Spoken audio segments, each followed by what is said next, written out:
आज है 30 मार्च 2024, दिन शनिवार। Welcome back to clean news UP. चलिए देखते हैं उत्तर प्रदेश की 25 फटाफट बड़ी खबरों को। आचार संहिता खत्म होने के बाद भर्ती की तैयारी। शिक्षा सेवा चयन आयोग में अफसरों की हुई पहली बैठक। उत्तर प्रदेश शिक्षा सेवा चयन आयोग में आचार संहिता खत्म होते ही भर्ती प्रक्रिया शुरू करने की तैयारी है। आयोग के गठन के बाद अफसरों की पहली बैठक में पदों के विवरण तैयार करने के साथ ही अन्य प्रक्रिया पर चर्चा हुई। बैठक में 4 सदस्य भी मौजूद रहे। कार्यवाहक अध्यक्ष प्रमुख सचिव उच्च शिक्षा MP अग्रवाल और 12 सदस्यों की जल्द बैठक होने की बात कही जा रही है।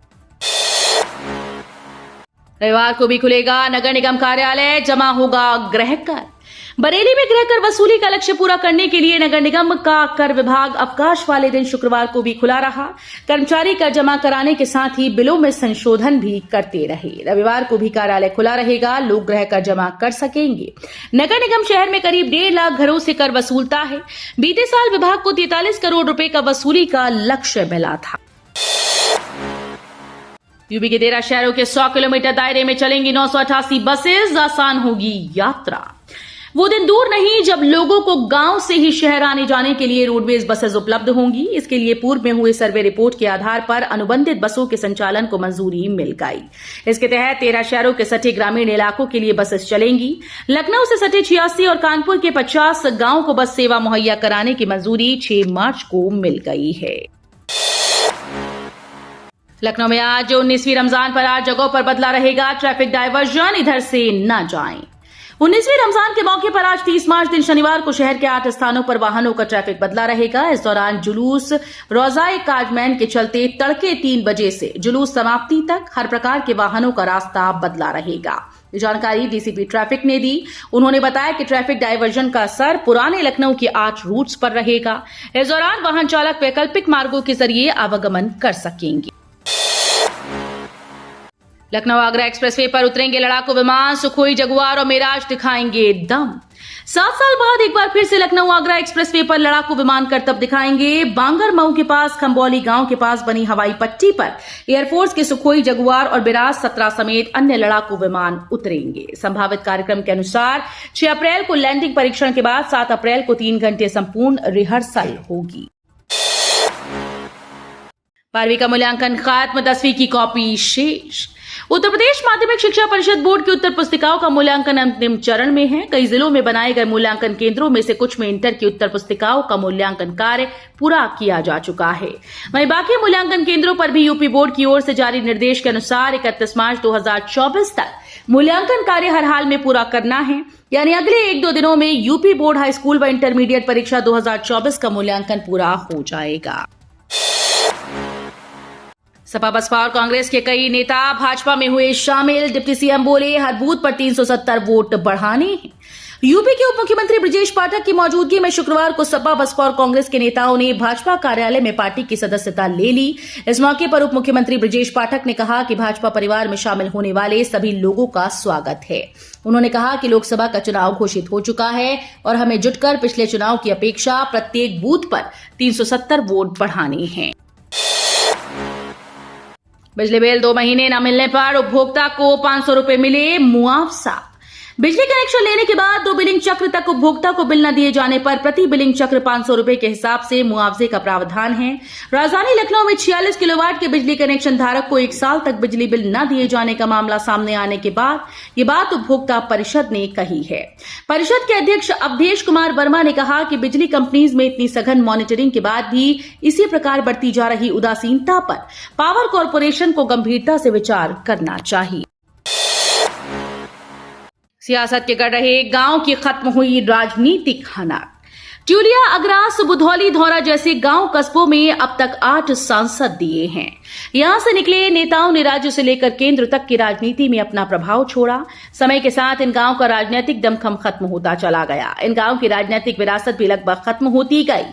ट्यूलिया गांव में ऐसे राजनेता दिए जिन्होंने बरेली और पीलीभीत दोनों ही जगह अपनी राजनीतिक पहचान बनाई। यूपी के जिले से पीएम मोदी करेंगे चुनावी रैली का आगाज, जयंत भी मंच देखेंगी। भाजपा ने पहले चरण का नामांकन खत्म होते ही चुनाव प्रचार तेज करने की तैयारी कर ली। प्रधानमंत्री नरेंद्र मोदी की 31 मार्च को मेरठ में होने वाली पहली चुनावी रैली के साथ ही पार्टी प्रचार का सिलसिला और भी तेज करेगी। केंद्र और प्रदेश के नेताओं की एक दिन में कई रैलियां होंगी। मुख्यमंत्री योगी आदित्यनाथ, उप मुख्यमंत्री द्वय केशव प्रसाद मौर्य व ब्रजेश पाठक सहित अन्य नेता चुनावी इलाकों को मथेंगे। इस रेलखंड पर 3 से 5 अप्रैल तक मेगा ब्लॉक, 4 ट्रेन निरस्त। 3 से 5 अप्रैल तक मेगा ब्लॉक के कारण 14 ट्रेन प्रभावित रहेंगी। इस दौरान 4 ट्रेन को निरस्त किया गया और 10 को 2 घंटे तक देरी से चलाया जाएगा। इस दौरान शाहजहांपुर आलमनगर रेलखंड पर इंटरलॉकिंग आदि के काम कराए जाएंगे। वृक्षों को नष्ट करना पड़ा भारी, 12 लोगों के खिलाफ मुकदमा, पुलिस ने शुरू की जांच। पालतू पशुओं के द्वारा शीशम, कजी, जामुन आदि प्रजाति के पौधों को नष्ट कराने पर वन दरोगा ने दादो थाने में 12 ग्रामीणों के खिलाफ मुकदमा दर्ज कराया। पुलिस ने मामले में जांच शुरू कर दी है। प्रचार के लिए भाजपा का प्लान तैयार, पार्टी ने बुक किए 1.5 दर्जन से ज्यादा चार्टर और हेलीकॉप्टर। लोकसभा चुनाव की प्रक्रिया शुरू होने के साथ ही भाजपा अपने प्रचार अभियान को तेज करने में जुट गई। इसके लिए प्रदेश भाजपा ने सभी 80 सीटों पर प्रचार के लिए योजना तैयार की। पार्टी की ओर से स्टार प्रचारक बनाए गए। केंद्र और प्रदेश के बड़े नेता अब इसी प्लान के तहत प्रचार करेंगे। साइबर ठगों से पूरा पैसा आ जाएगा वापस। ऑनलाइन ठगी का शिकार होते ही इस नंबर पर करें कॉल, तुरंत मिलेगी मदद।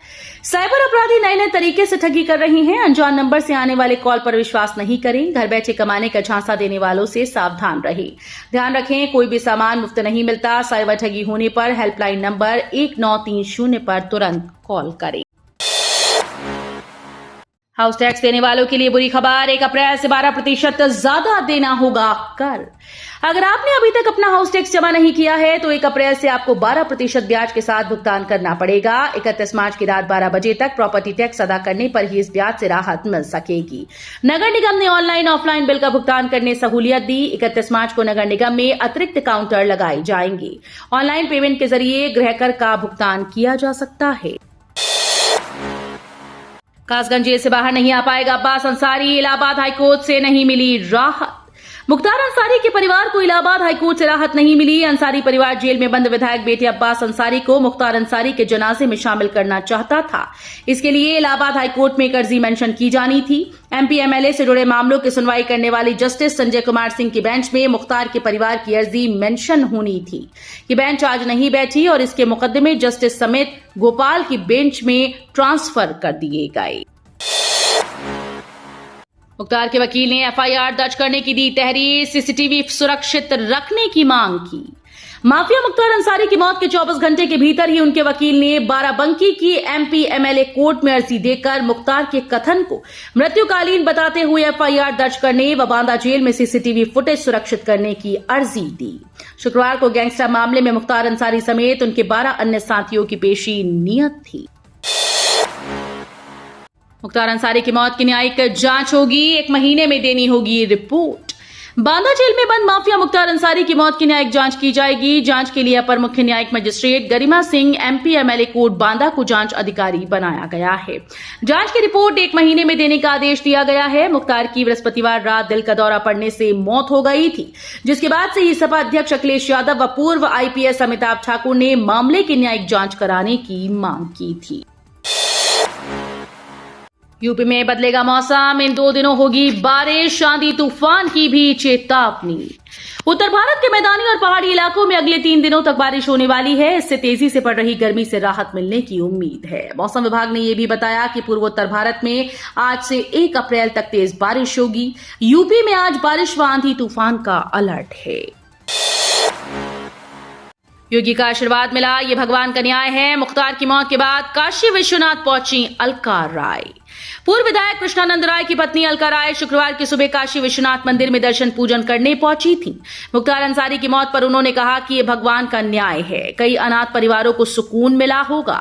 वर्ष 2005 में पूर्व विधायक कृष्णानंद राय की हत्या में मुख्तार अंसारी मुख्य आरोपी रहा था। हालांकि बाद में सीबीआई कोर्ट से बरी हो गया था।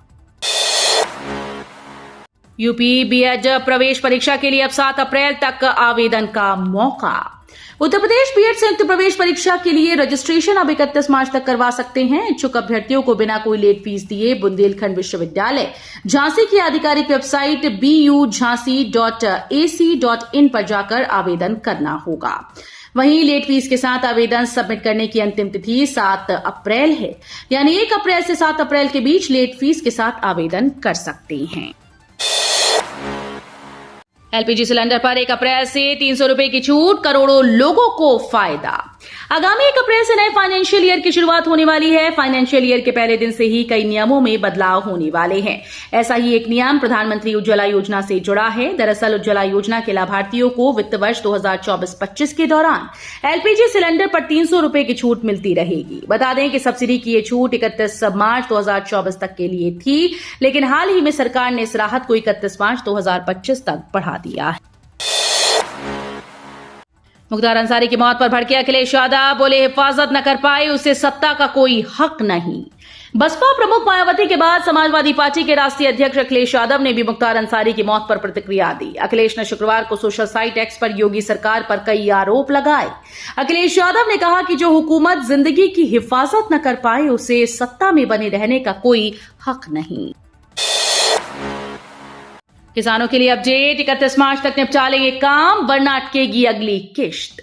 पीएम किसान सम्मान निधि योजना के पात्र किसानों के लिए काम की खबर है। अगर आपने अगली किस्त के लिए अब तक की केवाईसी नहीं करवाई तो 31 मार्च 2024 तक करवा लें, अन्यथा राशि अटक या रुक सकती है। पीएम किसान मोबाइल ऐप, सीएससी और किसान pmkisan.gov.in की वेबसाइट पर जाकर ओटीपी के माध्यम से भी ई केवाईसी करा सकते हैं।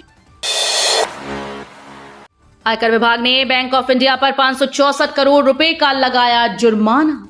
आयकर विभाग ने बैंक ऑफ इंडिया पर 564.44 करोड़ रुपए का जुर्माना लगा दिया है। सार्वजनिक क्षेत्र के बैंक ने कहा कि वो इस आदेश के खिलाफ आयकर आयुक्त राष्ट्रीय फेसलेस अपील केंद्र के समक्ष अपील दायर करने की प्रक्रिया में है।